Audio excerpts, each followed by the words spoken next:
안녕하세요. 저는 평생을 식당 주방과 시장 바닥을 누비며 살아온 60의 여자입니다. 얼마 전 저는 참 기막히고 황당한 일을 하나 겪었습니다.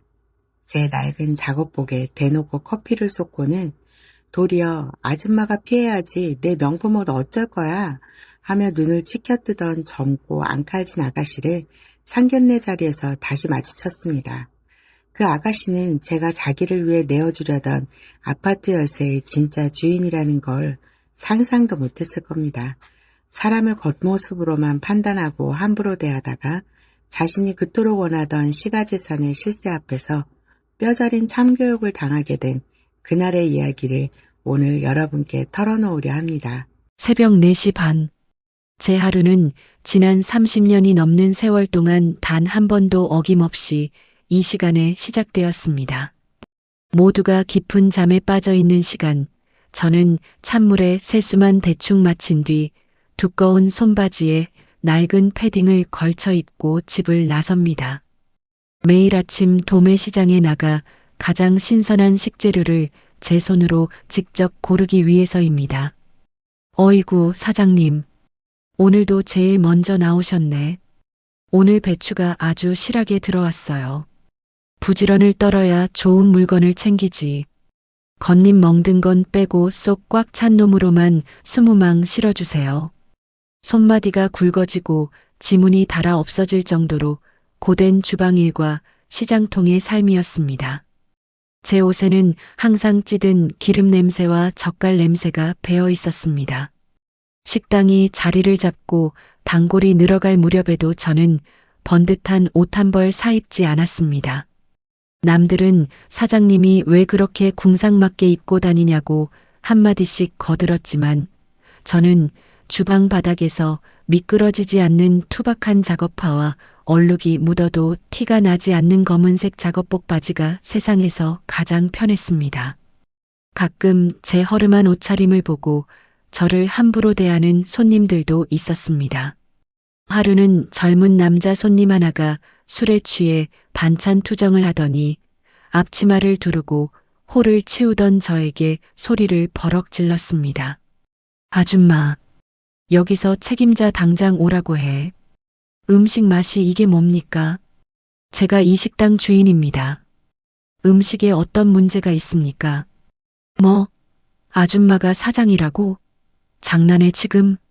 옷꼬라지 보니까 주방 참모구만. 저는 그 자리에서 아무 대꾸도 하지 않고 조용히 카운터로 걸어가 사업자 등록증 사본을 꺼내 보여주었습니다. 당황해서 얼굴이 붉어지던 그 손님의 표정을 보며 저는 다시 한번 다짐했습니다.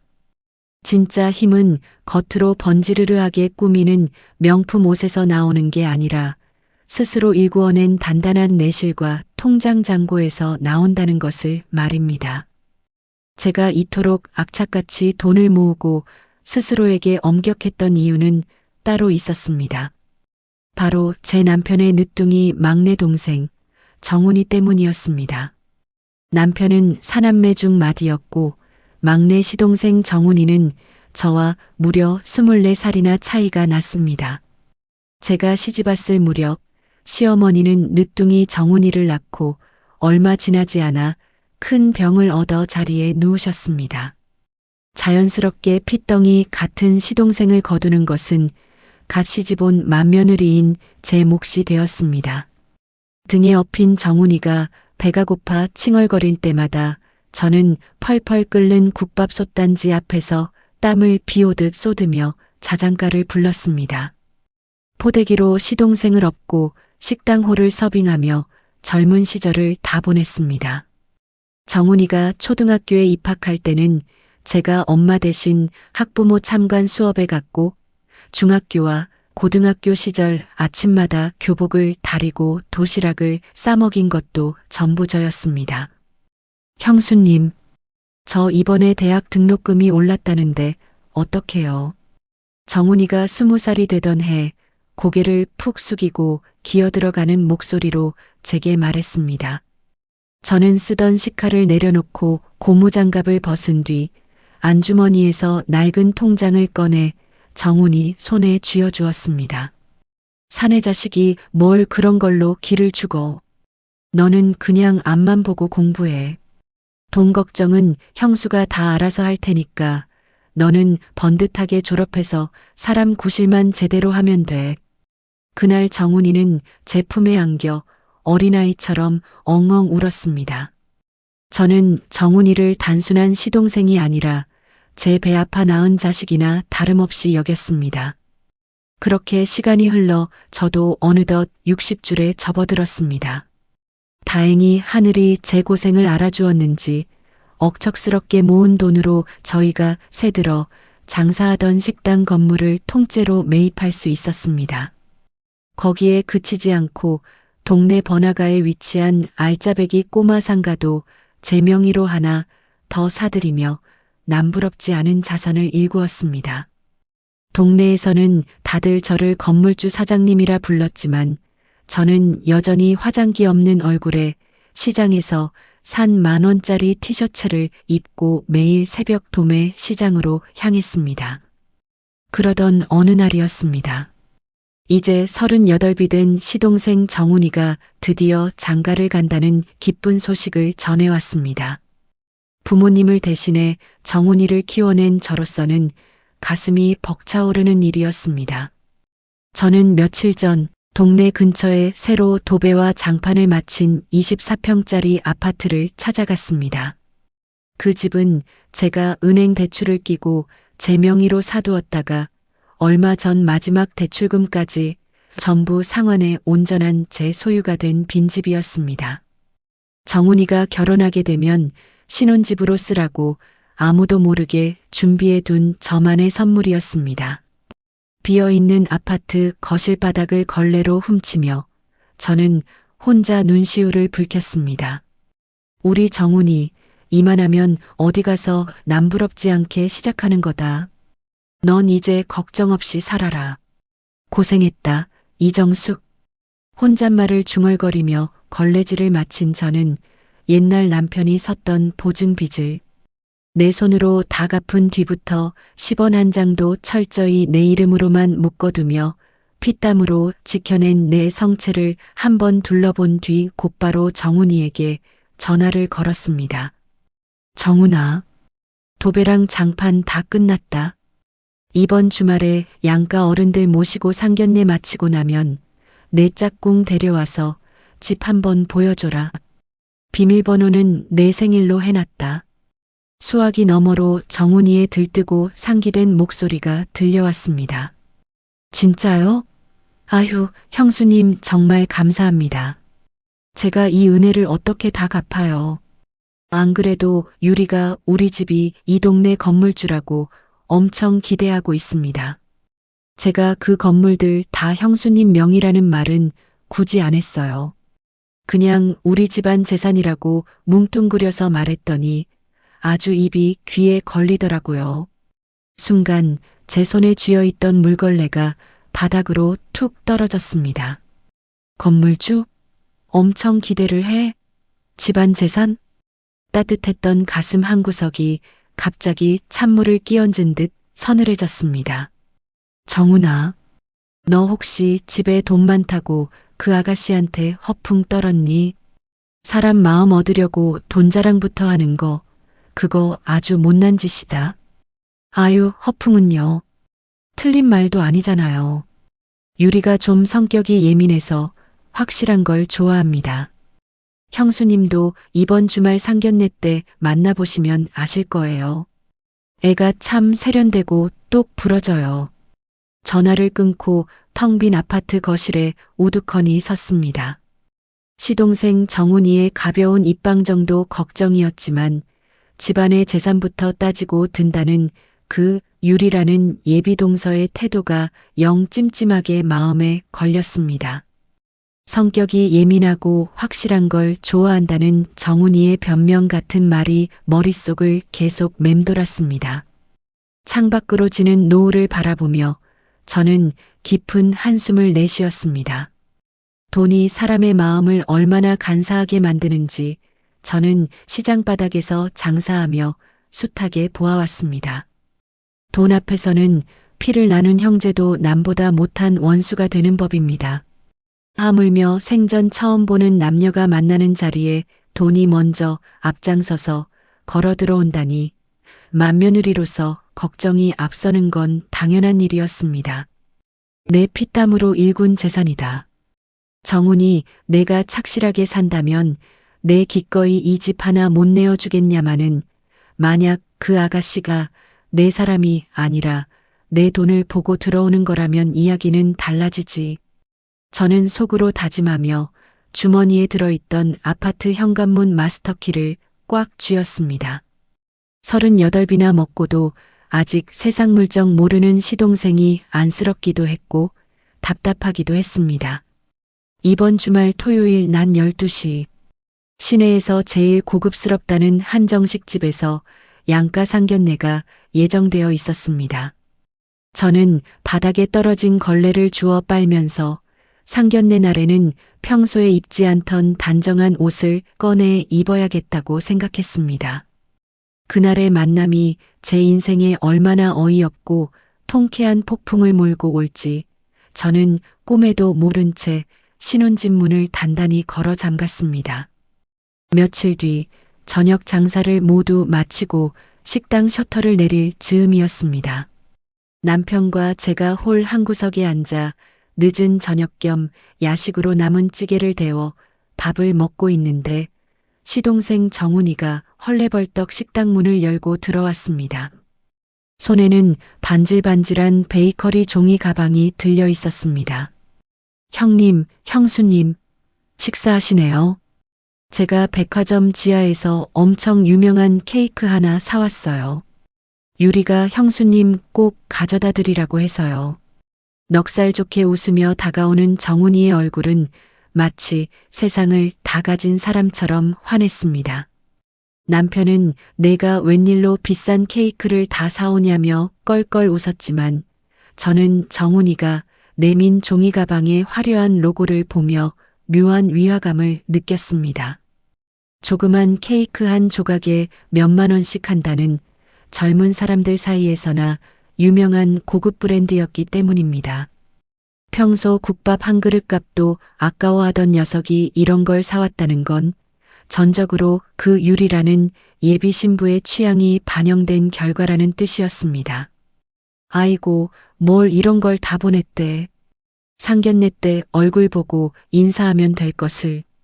밥은 먹었니? 이리 와서 앉아라. 저는 애써 웃으며 정훈이에게 빈 의자를 빼주었습니다. 정훈이는 자리에 앉자마자 기다렸다는 듯 겉옷 주머니에서 스마트폰을 꺼내 사진첩을 열었습니다. 형수님, 이거 보세요. 유리가 어제 스튜디오에서 찍어준 사진인데 진짜 잘 나오지 않았어요? 정훈이가 내민 화면 속에는 세련된 옷차림을 한 젊은 여성의 모습이 담겨 있었습니다. 굵은 웨이브를 넣은 머리에 한눈에 보아도 값비싸 보이는 명품 가방을 무릎 위에 살포시 올려놓고 우아하게 미소 짓는 얼굴. 올해 32이라는 그 아가씨는 참으로 화려하고 예뻤습니다. 평생을 기름때 묻은 앞치마만 두르고 살아온 저와는 완전히 다른 세상에 사는 사람처럼 보였습니다. 참 곱네.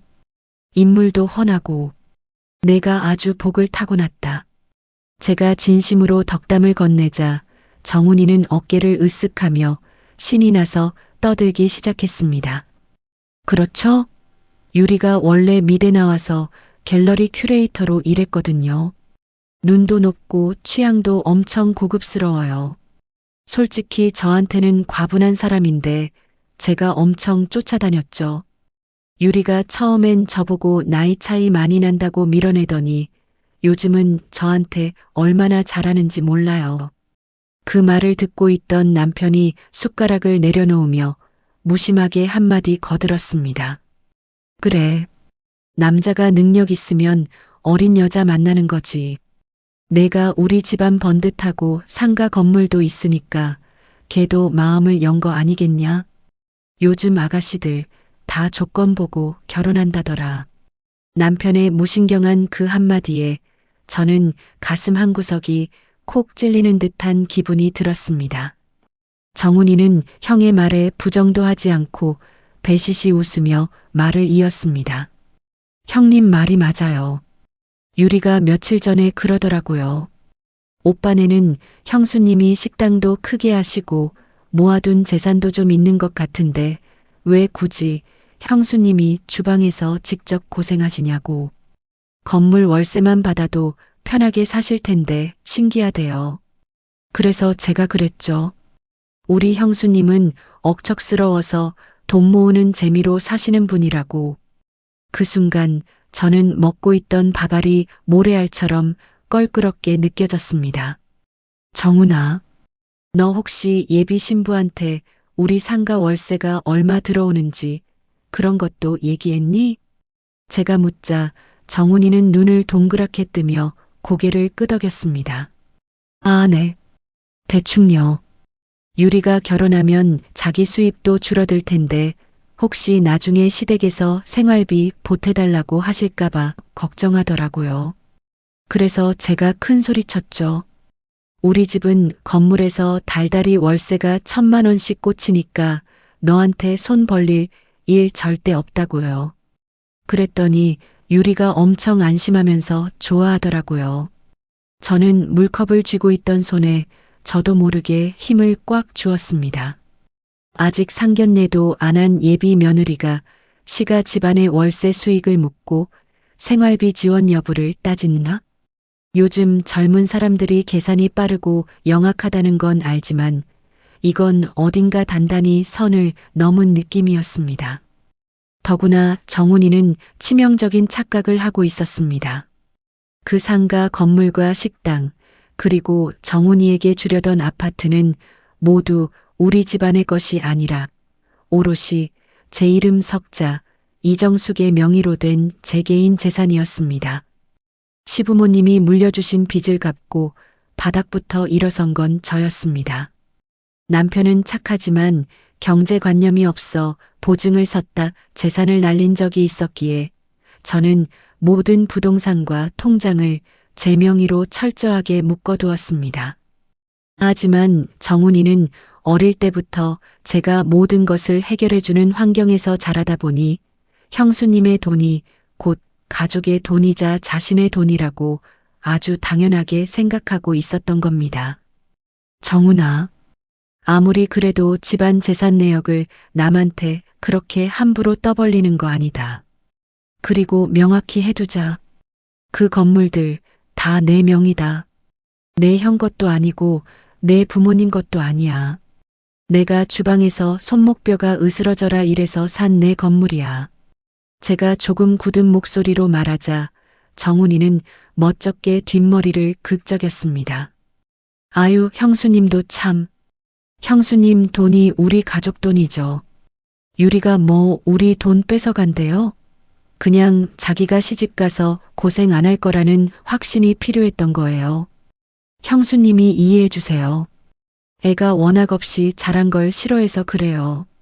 없이 자란 걸 싫어한다. 그 말이 제 귓가에 차갑게 맴돌았습니다. 저는 더 이상 잔소리를 하지 않고 입을 다물었습니다. 제가 여기서 더 따져 물어봤자 콩깍지가 씌어도 단단히 씌운 시동생의 귀에는 형수의 질투나 텃세로밖에 들리지 않을 터였습니다. 그때였습니다. 테이블 위에 올려둔 정훈이의 휴대전화가 짧게 진동하며 화면이 밝아졌습니다. 내 사랑 유리라는 글자와 함께 사진에서 보았던 그 예쁜 아가씨의 얼굴이 떴습니다. 정훈이는 유리다 하며 다급히 전화를 받았습니다. 제가 바로 앞에 앉아 있었기에 수화기 너머로 새어나오는 그 아가씨의 낭낭하고 애교 섞인 목소리가 제 귀에도 똑똑히 들려왔습니다. 응, 오빠 밥 먹었어? 케이크는 형수님 드렸고? 지금 형수님 식당이야. 케이크 엄청 좋아하시네. 고마워, 유리야. 다행이다. 아, 맞다, 오빠. 그 신혼집 아파트 말이야. 형수님이 오빠 생일로 비밀번호 해놨다고 했잖아. 그거 나중에 명의는 어떻게 한대? 오빠 앞으로 넘겨주시는 거지? 아니면 우리 공동 명의로 해주시려나? 순간 식당 안의 공기가 차갑게 얼어붙는 것 같았습니다. 정훈이는 당황한 듯 흠칫하며 제 눈치를 보더니 얼른 자리에서 일어나 식당 밖으로 뛰어나갔습니다. 유리야, 내가 이따 다시 전화할게. 지금 형수님 앞이라서.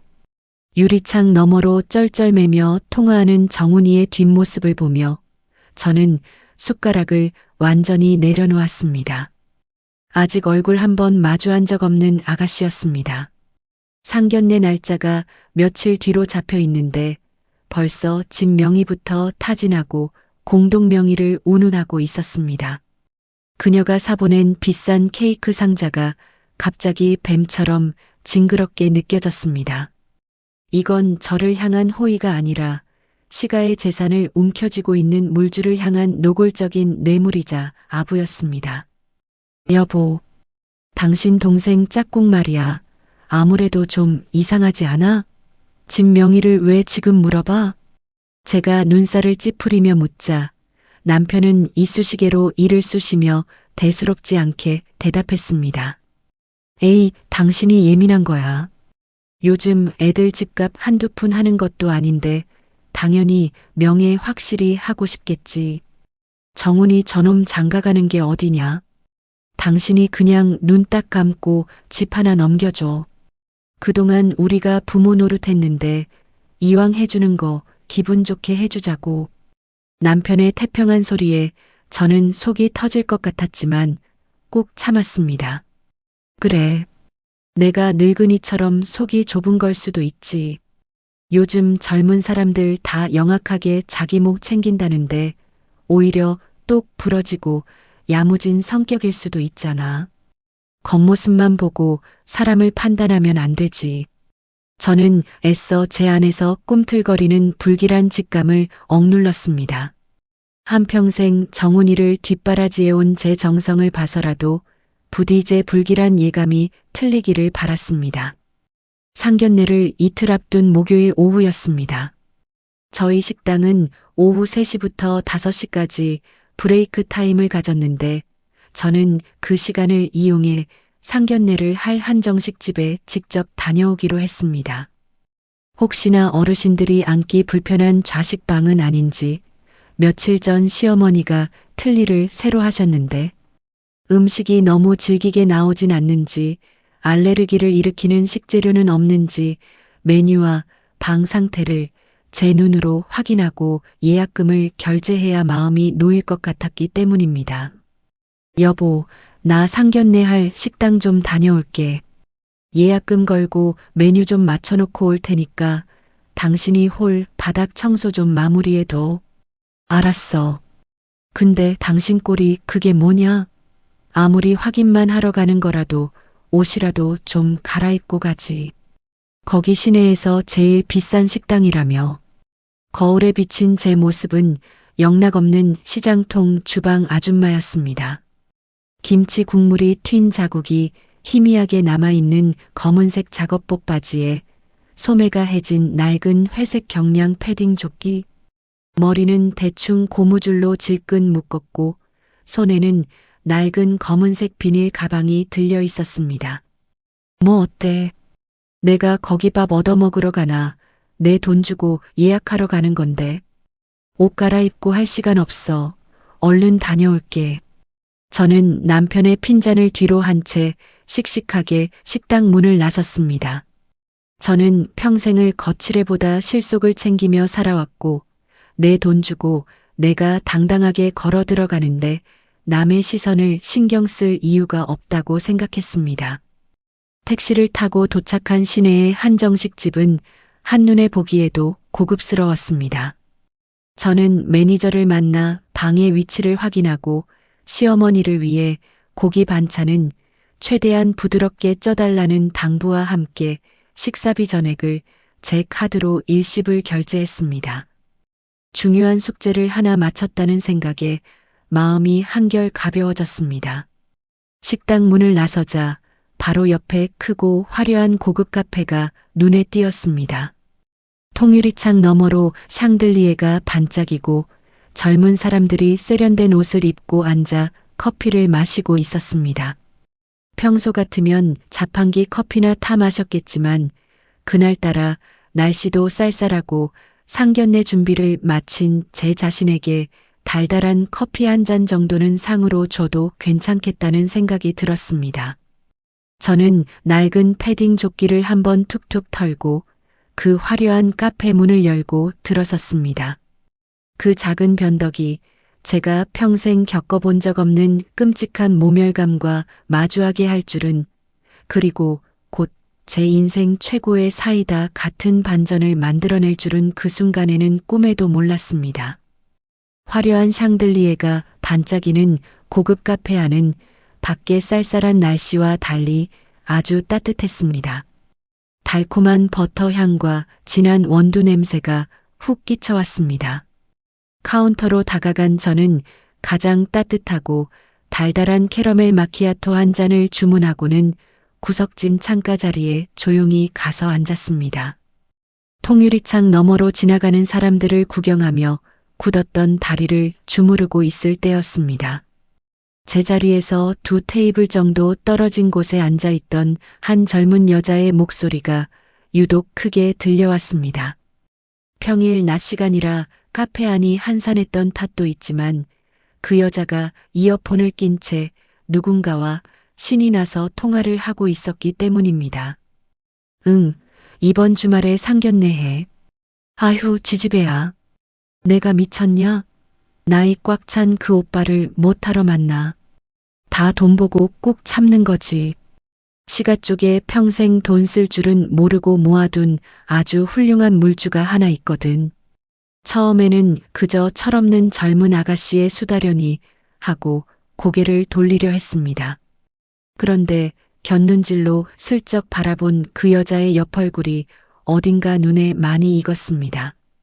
굵은 웨이브 머리, 화려한 이목구비, 그리고 테이블 위에 올려진 그 로고가 커다란 명품 가방.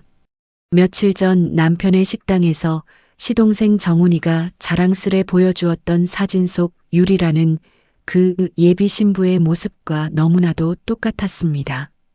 저도 모르게 들고 있던 커피잔을 쥔 손에 땀이 배어났습니다. 저는 숨소리를 죽이고 그 여자의 통화 내용에 귀를 기울였습니다. 그 촌스러운 형님이라는 여자가 시장 바닥에서 뼈 빠지게 일해서 이 동네에 상가 건물 여러 채 사놨대. 자식처럼 키운 늦둥이 도련님이라니까 내가 오빠 살살 구슬려서 아파트 명의부터 내 쪽으로 돌려받아야지. 우리가 들어가서 그 아까운 상가 수익률 좀 높여드려야지. 명의만 내 쪽으로 잘 돌리면 그 늙은 양반은 평생 주방에서 일하시고 나는 사모님 소리 듣는 거지 뭐. 망치로 뒤통수를 3개 얻어맞은 것 같았습니다. 멍청한 물주? 촌스러운 형님? 심장이 발밑으로 철렁 내려앉았습니다. 며칠 전 정훈이가 했던 유리가 우리 집안의 월세 수익을 묻고 안심했다는 말이 이 뜻이었구나 싶어 온몸에 피가 차갑게 식는 기분이었습니다. 그래, 사진 속 그 얼굴이 맞다. 정훈이 내가 그렇게 착하고 현명하다고 침이 마르게 칭찬하던 그 예비 신부가 밖에서는 내 형수를 멍청한 물주라 부르며 비웃고 있었구나. 머릿속이 하얘지면서 당장이라도 자리를 박차고 일어나 그 여자의 멱살이라도 쥐고 흔들고 싶었습니다. 하지만 저는 섣불리 움직이지 않았습니다. 제 나이 62, 시장 바닥에서 산전수전 다 겪으며 배운 진리가 하나 있다면 이럴 때일수록 감정을 드러내면 지는 거라는 사실이었습니다. 여자는 통화를 끝낼 생각이 없는지 계속해서 킬킬대며 시가 식구들을 험담하고 있었습니다. 상견례 날 보러 오라는데 대충 명품 좀 둘러주고 가서 입에 발린 소리 몇 번 하면 게임 끝이야. 시어머니도 늙어서 뒷방 늙은이 신세고 돈줄 쥐고 있는 그 형님만 적당히 구워 삶으면 돼. 저는 묵묵히 자리에서 일어났습니다. 다 마신 커피잔을 치우고 이 불쾌한 공간을 빠져나가려던 참이었습니다. 제가 쟁반을 들고 카운터 쪽으로 걸어가는 사이 여자도 화장실에 가려는지 자리에서 벌떡 일어났습니다. 여전히 귀에 이어폰을 꽂은 채 통화에 열중하며 뒤도 돌아보지 않고 획 몸을 돌리는 순간이었습니다. 어머, 야, 나 잠깐만. 야! 쾅 하는 소리와 함께 여자의 어깨가 제 팔을 강하게 치고 지나갔습니다. 그 바람에 제가 들고 있던 쟁반이 기울어지면서 잔에 조금 남아있던 따뜻한 커피가 제 낡은 패딩 조끼와 작업복 바지 위로 왈칵 쏟아졌습니다. 아, 뜨거워. 제가 반사적으로 뒤로 물러서며 젖은 옷을 털어냈습니다. 커피는 온통 제 옷에만 뒤집어 쓴 상황이었습니다. 그런데 그 여자는 자신의 베이지색 코트 끝자락을 신경질적으로 털며 제게 소리를 빽 질렀습니다. 아씨, 미쳤나봐, 진짜. 아줌마, 눈을 어디다 두고 다녀요? 저는 어이가 없어 여자의 얼굴을 똑바로 쳐다보았습니다. 제 옷은 갈색 커피 얼룩으로 엉망이 되었는데 여자의 옷에는 먼지 한 톨 묻지 않았습니다. 아가씨가 통화하느라 앞도 안 보고 걷다가 나를 친 거잖소. 나는 가만히 걸어가고 있었는데 제가 차분하게 대꾸하자 여자는 위아래로 저를 훑어보았습니다. 김치 국물 자국이 남아있는 검은 바지와 시장에서 산해진 조끼. 제 겉모습을 확인한 여자의 눈빛에는 노골적인 경멸과 혐오가 떠올랐습니다. 아줌마가 피해야지. 내 명품 옷 어쩔 거야? 이거 얼마짜린 줄이나 알아요? 동네 시장 바닥도 아니고 이런 데 오려면 좀 씻고 다니던가. 냄새나 죽겠네, 진짜. 순간 카페 안의 공기가 얼어붙었습니다. 카운터에 있던 아르바이트생이 깜짝 놀라 휴지를 들고 뛰어나왔습니다. 손님, 괜찮으세요? 화상 입으신 건 아니에요? 아르바이트생이 제 옷에 커피를 닦아내려 했지만 저는 가만히 손을 들어 제지했습니다. 제 시선은 오로지 제 앞에서 길길이 날뛰는 그 여자, 최유리에게 고정되어 있었습니다. 이 아이구나. 이게 내 진짜 밑바닥 인성이구나. 저는 입술을 꽉 깨물며 솟구치는 화를 억눌렀습니다. 여기서 똑같이 소리를 지르고 내 정체를 안다고 소리칠 수도 있었습니다. 하지만 그러면 이 영악한 여자는 오히려 자기가 피해자인 척 눈물을 흘리며 정훈이 뒤로 숨을 것이 뻔했습니다. 증거도 없이 며느리감에 험담을 들었다고 해봤자 가족들은 제 말을 믿기보다 예민하게 받아들일 수 있었습니다. 여자는 화가 덜 풀렸는지 자기의 비싼 가방을 뒤적거리더니 10,000원짜리 지폐 한 장을 꺼내 제 발밑에 툭 던졌습니다. 아우, 재수 없으려니까 진짜. 이거 세탁비 할 테니까 주워가고 다신 내 눈앞에 띄지 마요.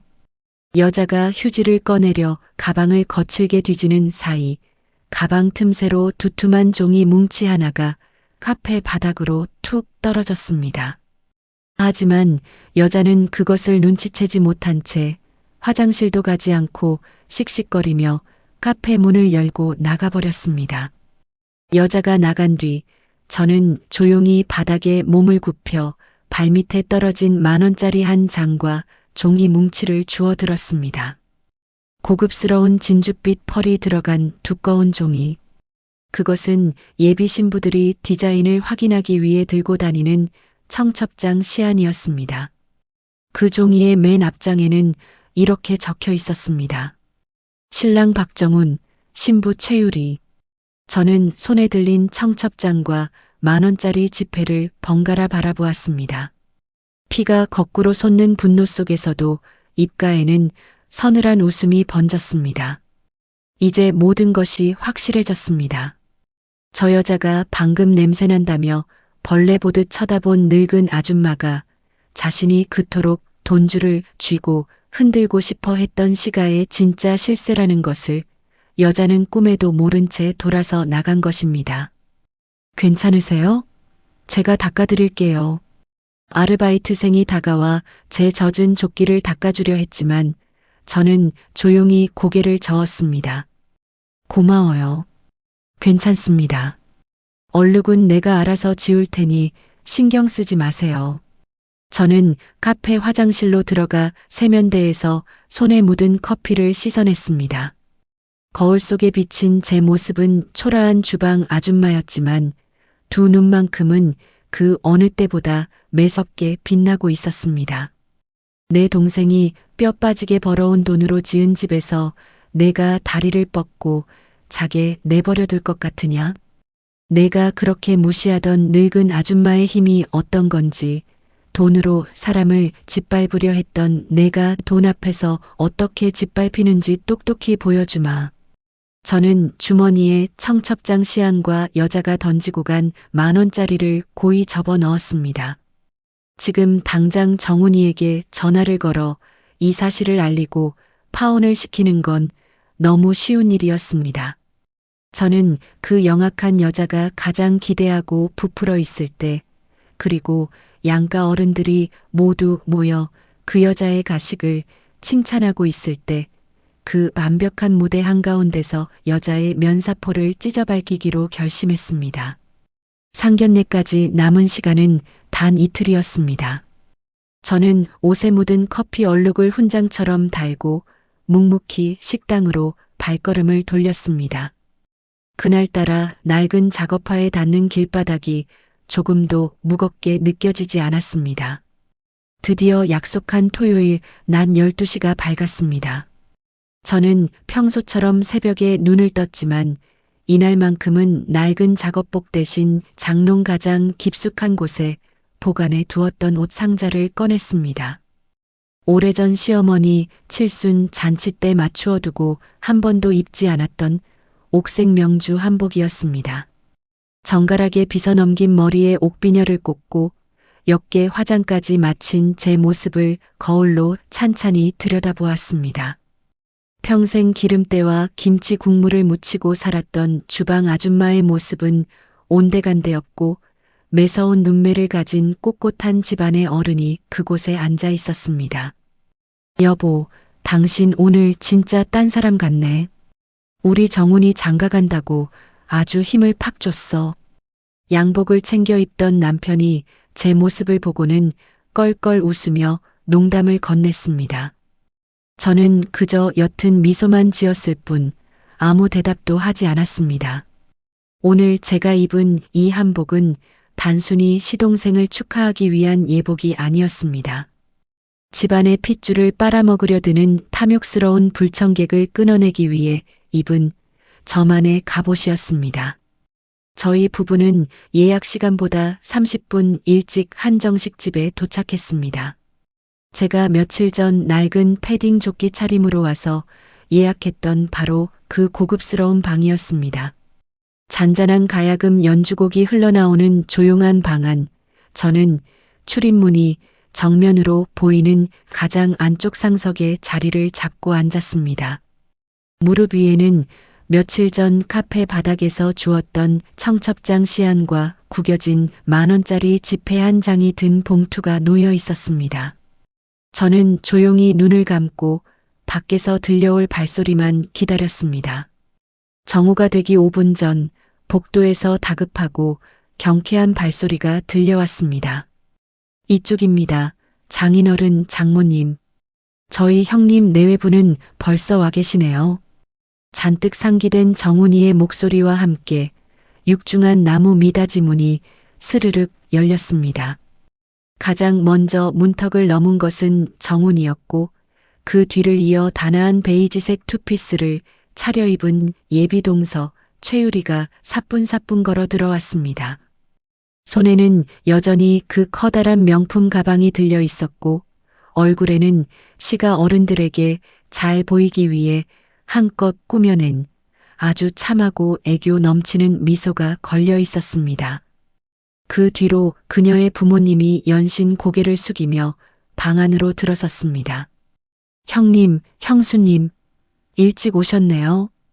인사하세요. 이쪽이 유리 부모님이십니다. 정훈이가 넉살 좋게 웃으며 양가 어른들을 소개했습니다. 저는 천천히 자리에서 일어났습니다. 최유리는 제가 입은 고급스러운 한복과 기품 있는 자태에 압도된 듯 다소곳하게 고개를 숙이며 인사를 하려 했습니다.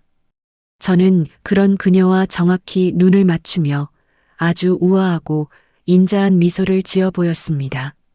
어서 오세요. 우리 정훈이 짝꿍이시구나. 참 곱네요. 바로 그 순간이었습니다. 제 목소리와 눈매를 확인한 최유리의 입꼬리가 기괴하게 멈춰 섰습니다.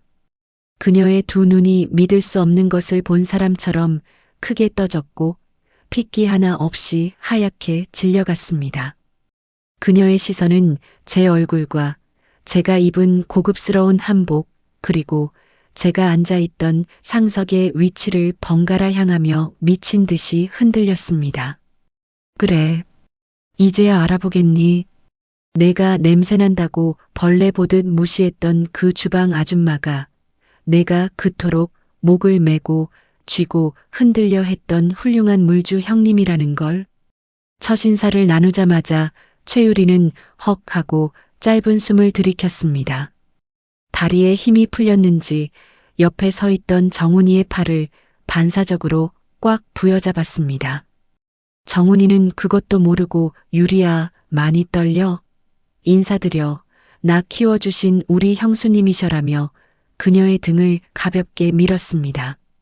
최유리는 차마 제게 다가오지도 못한 채 모기만 한 목소리로 더듬거렸습니다. 안녕. 하세요. 네, 어서 와요. 그날 카페에서 보고 이렇게 또 보네요. 제가 쐐기를 박듯 한마디를 던지자 방 안의 공기가 일순간 멈춘 듯 했습니다. 정훈이와 예비 사돈 내외가 일제히 의아한 표정으로 저를 바라보았습니다. 형수님, 유리랑 아시는 사이세요? 정훈이가 놀라서 묻자 저는 여전히 미소를 잃지 않은 채 또박또박 대답했습니다. 그럼요.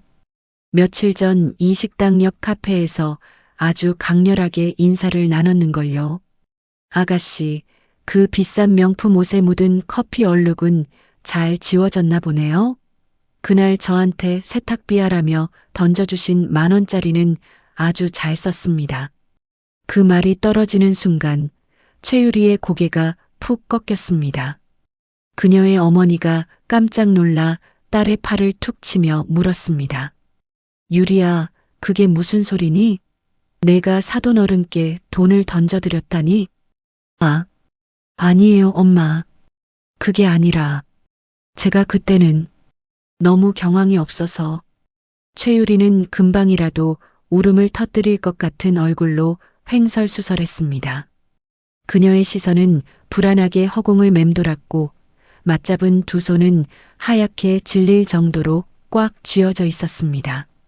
그녀는 어떻게든 이 상황을 작은 오해나 실수로 무마하고 싶어하는 기색이 역력했습니다. 아이고, 제가 실수로 사돈 처녀의 예쁜 옷을 망칠 뻔해서 아주 혼이 났었지요. 아줌마가 눈을 어디에 두고 다니냐며 명품 옷 어쩔 거냐고 어찌나 속상해 하시던지. 저도 참 미안했습니다. 자, 다들 문가에 서 계시지 말고 어서 앉으세요. 음식 시켰습니다. 저는 일부러 더 이상 말을 길게 이어가지 않고 자리를 권했습니다. 상견례라는 무거운 자리의 체면을 생각해서 참아준 것이 아니라 그녀가 밥알을 모래알처럼 씹으며 지옥 같은 식사 시간을 견디게 만들기 위해서였습니다. 예비 사돈 내외는 분위기가 묘하게 돌아가는 것을 눈치챘는지 안절부절 못하며 자리에 앉았습니다. 최유리는 제 시선이 닿지 않는 가장 구석 자리에 몸을 웅크리고 앉았습니다. 화려한 코스 요리들이 쉴 새 없이 상 위로 올라왔지만 그녀는 젓가락조차 제대로 들지 못했습니다. 사돈어른, 이것 참.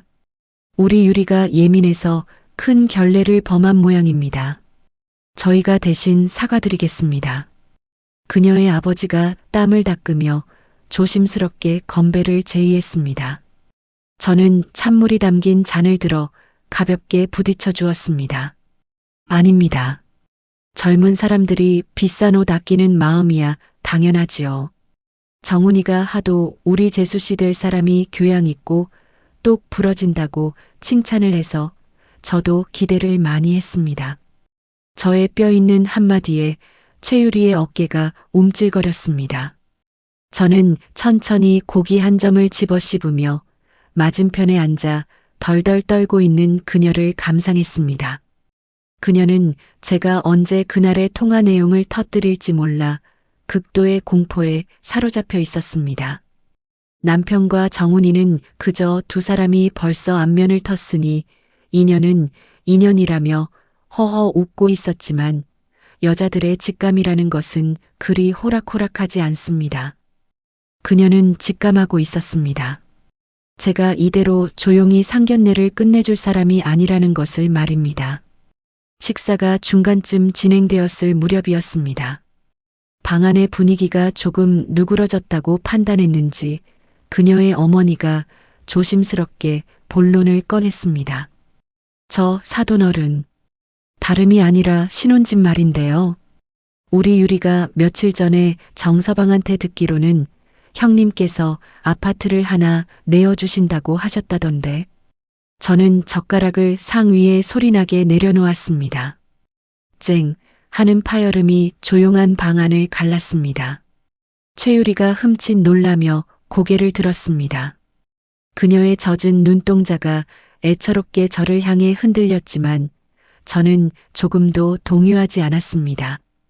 무릎 위에 올려두었던 봉투를 꺼내어 상 한가운데로 밀어놓았습니다. 제 낡은 작업복 바지에 커피를 쏟고 던져주었던 10,000원짜리 지폐와 멍청한 물주의 재산을 가로채겠다며 낄낄대던 순간 바닥에 떨어뜨렸던 바로 그 청첩장 시안이었습니다. 네, 사돈어른. 아파트 이야기 지금부터 아주 정확하게 해드리겠습니다. 저는 상견례상 한가운데로 몸을 기울이며 나직하게 말했습니다. 이 불쾌한 연극의 막을 내릴 시간이었습니다. 거짓과 탐욕으로 얼룩진 이 만남은 더 이상 조용히 덮고 넘어갈 수 있는 성질의 것이 아니었습니다. 제가 나직하지만 단호한 목소리로 입을 떼자 방 안의 모든 시선이 제 손끝으로 모였습니다. 저는 상 한가운데로 밀어놓았던 흰 봉투를 천천히 열었습니다. 그리고 그 안에 들어있던 구겨진 10,000원짜리 지폐 한 장과 고급스러운 진주빛 펄이 들어간 청첩장 시안을 꺼내어 정훈이와 예비 사돈 내외가 잘 볼 수 있도록 펼쳐놓았습니다. 이게 뭡니까? 정훈이가 의아한 얼굴로 물었습니다. 저는 맞은편에서 사시나무 떨듯 어깨를 떨고 있는 최유리를 똑바로 쳐다보며 대답했습니다. 며칠 전 저 아가씨가 통화하느라 앞도 안 보고 걷다가 내 어깨를 치고 갔지. 내 옷에는 커피가 잔뜩 쏟아졌는데 아가씨는 자기 명품 옷에 행여나 커피가 튀었을까봐 나한테 소리를 빽 질렀다. 아줌마가 피해야지. 내 비싼 명품 옷 어쩔 거냐고. 그러더니 냄새난다며 세탁비 하라고 내 발밑에 던져주고 간 돈이 바로 저 10,000원짜리다.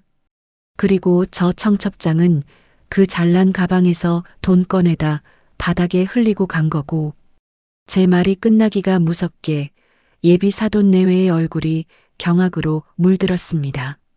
정훈이는 믿을 수 없다는 듯 입을 떡 벌린 채 저와 최유리의 얼굴을 번갈아 쳐다보았습니다.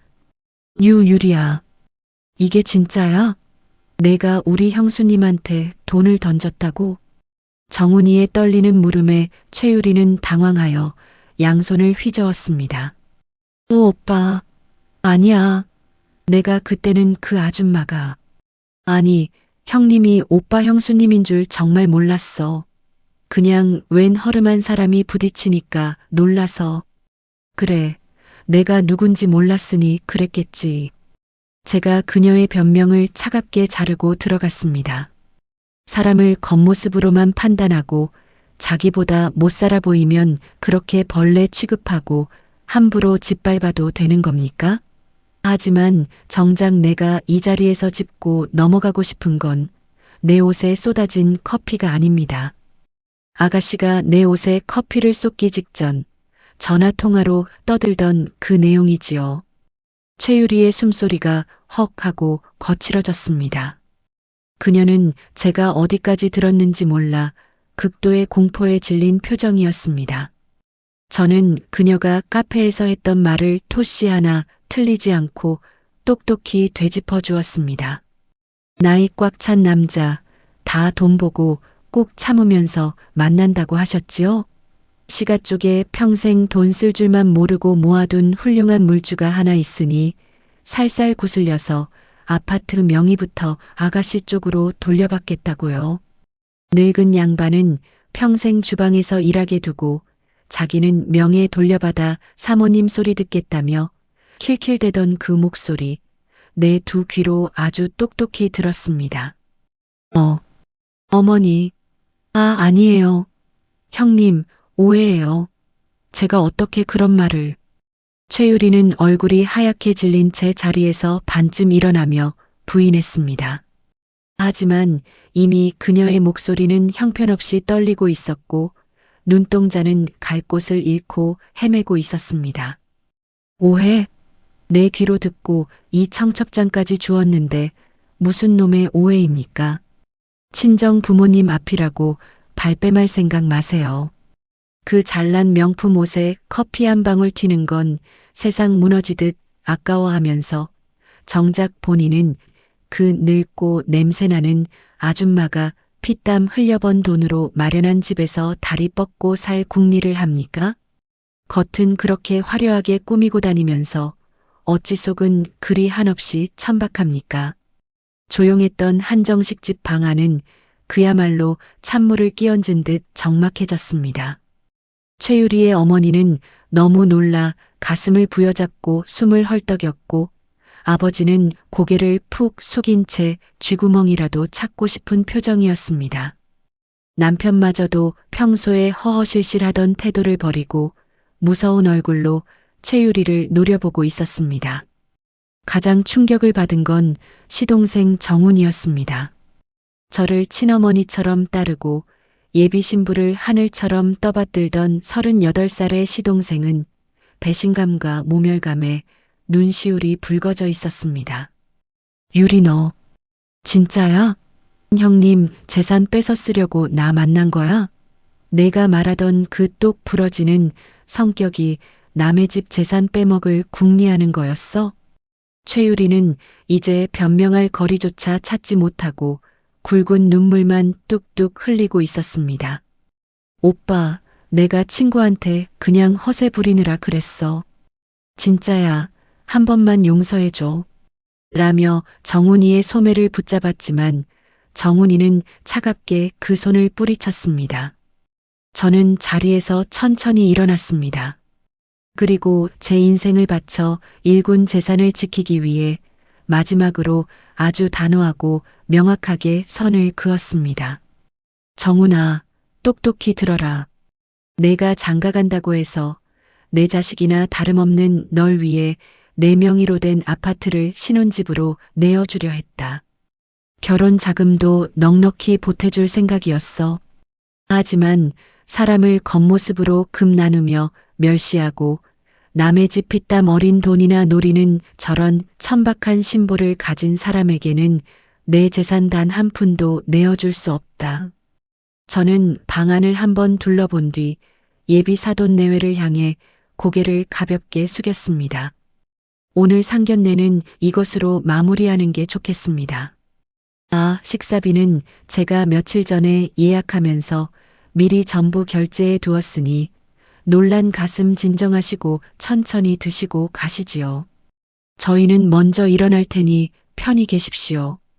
저는 제 낡은 비닐 가방을 챙겨 들고 미련 없이 방을 나섰습니다. 등 뒤에서 사돈어른, 저희 유리가 아직 어려서 철이 없습니다. 한 번만 너그럽게 하는 다급한 목소리가 들려왔지만 저는 걸음을 멈추지 않았습니다. 남편과 정훈이도 굳은 얼굴로 제 뒤를 따라 나섰습니다. 한정식집 문을 열고 밖으로 나오자 차가운 늦가을 바람이 불어왔지만 제 마음속은 그 어느 때보다 후련하고 따뜻했습니다. 그날 이후 예상했던 대로 상황은 아주 빠르고 현실적으로 정리되었습니다. 제 입에서 아파트 지원 취소와 결혼 자금 전면 백지화라는 말이 떨어지자마자 그토록 정훈이에게 매달리던 최유리는 며칠 안 가본 색을 드러냈습니다. 내가 오빠같이 나이 많은 남자를 뭘 믿고 맨몸으로 시집가? 집도 안 해줄 거면 이 결혼 없던 걸로 해. 그녀는 적반하장으로 화를 내며 정훈이에게 파혼을 통보했습니다. 정훈이는 며칠 동안 술통에 빠져 괴로워했지만 곧 자신이 얼마나 멍청한 짓을 저지를 뻔했는지 깨닫고 제 앞에 무릎을 꿇고 사죄했습니다. 형수님 아니었으면 평생 껍데기뿐인 여자한테 속아 피 같은 집안 재산 다 뜯길 뻔했다고 엉엉 울며 용서를 구했습니다. 저는 그런 시동생의 등을 묵묵히 토닥여주며 이번 일을 계기로 사람 보는 눈을 키우라 다독였습니다. 그 사람들에게서 더 이상 연락이 오는 일은 없었습니다. 머리채를 잡고 싸울 필요도, 경찰에 신고하며 시끄럽게 진흙탕 싸움을 할 필요도 없었습니다. 남의 돈을 노리고 불나방처럼 달려들던 사람에게는 쥐고 있던 지갑을 닫아버리는 것만큼 완벽하고 깔끔한 해결책은 없었으니까요. 저는 더 이상 그 사람들의 이름조차 입에 올리지 않았고 며칠 뒤 그 일은 우리 가족의 삶에서 깨끗하게 지워졌습니다. 상견례 날 입었던 고운 한복은 다시 장롱 깊숙한 곳에 보관해 두었습니다. 저는 다음 날 새벽 어김없이 낡은 패딩 조끼와 작업복 바지를 입고 시장으로 나섰습니다. 찌든 기름 냄새가 밴 투박한 제 옷은 그 어떤 명품보다 값지고 자랑스러운 제 인생의 훈장이니까요. 여러분, 살다 보면 겉모습만 보고 사람을 함부로 대하는 사람들을 참 많이 만납니다. 하지만 진짜 무서운 힘과 단단한 내실은 결코 화려한 거칠에서 나오지 않습니다. 남이 알아주지 않아도 내 손으로 직접 땀 흘며 일군 삶이야말로 세상에서 가장 존귀하고 강력한 무기입니다. 혹시 누군가의 무례함 때문에 마음을 다치신 분이 계신다면 제 사연을 듣고 조금이나마 통쾌한 위로를 받으셨기를 바랍니다. 얄팍한 사람들에게 휘둘리지 마시고 여러분이 가진 삶의 무게를 당당히 믿으시길 바랍니다. 저는 오늘도 지켜낸 일상 속에서 씩씩하게 하루를 시작합니다. 끝까지 들어주셔서 고맙습니다. 늘 평안하시기를 빕니다.